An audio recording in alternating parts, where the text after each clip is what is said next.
मो पाख गोटे पेसेंट आसुले जहाँकर एज मात्र 40 वर्ष और 40 वर्ष बयस भी आंठू हेल्थ एत खराब हो जाता नी रिप्लेसमेंट आड़ को जाऊला। आंठू हेल्थ कम्प्लीटली खराब हो जाता।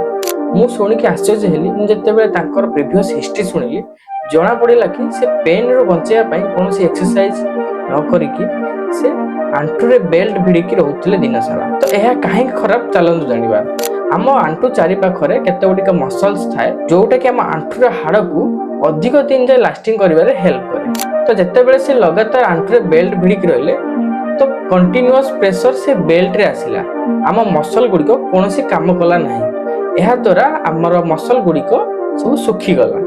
एमिति होई तांकर पेन कमिबा बदल रे आहुरी बढ़ी बढ़ी चलिला। तो जदि आपण माने खाली पेन रू बंचिबा पई आंठूरे बेल्ट भिड़ुचंती ताहाले रही जांतु।